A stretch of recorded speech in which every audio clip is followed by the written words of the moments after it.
والله وحشتوني. عاملين ايه يا احلى اخوات واحلى اصحاب في الدنيا بحالها؟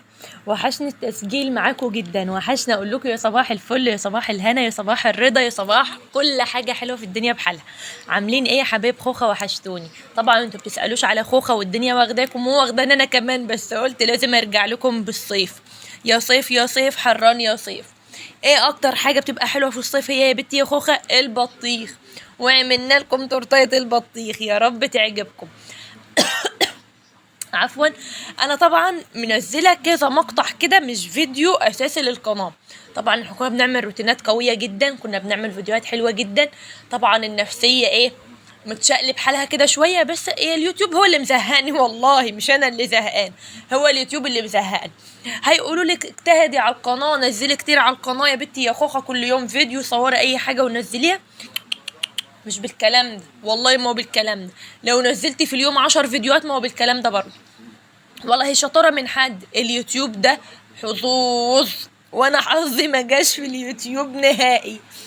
فقلت ايه، اهو نجرب ننزل لكم كل يوم طريقة التورتاية. لو حابين عايزين مثلا الفينش الاخير قولولي، عايزين الرسومات قولولي، اي حاجة عايزينها تخص التورته عرفوني، وان شاء الله نحاول نعمل فيديوهات نشرح فيها كل الخطوات، واقول لكم انا اتعلمت الحاجات دي فين، ومين اللي علمهاني، ومين اكتر حد واقف جنبي في المشروع ده. هقول لكم على كل حاجة تخص الحلويات بامر الله. وحشتوني يا احلى اخوات فعلا والله. وحشني فعلا التسجيل معاكم جدا جدا جدا. طبعا انا فعلا ما بنزلش على اليوتيوب، بس انتوا والله على طول في بالي، ما بنساكمش ابدا. نورة حبيبة قلبي اللي دايما بتدعمني، حتى لو مش بنزل فيديو بتخشي لي على الفيديوهات القديمة تقول لي انت فين، يلا نزلي. ما تحرمش منك ابدا ولا من سؤالك، ربنا يخليكي ليا. بشكر كل اخ وكل اخت بيكتبوا لي على التعليقات القديمه، على الفيديوهات القديمه، عشان انزل فيديوهات جديده. ان شاء الله نحاول نرجع احلى من الاول.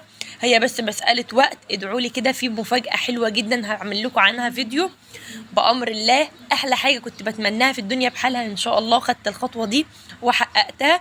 يا رب كده اكون ضيفه خفيفه على قلبكم يا احلى اخوات واحلى اصحاب. انتظروني في فيديوهات جديده مع البت خوخه. باي باي.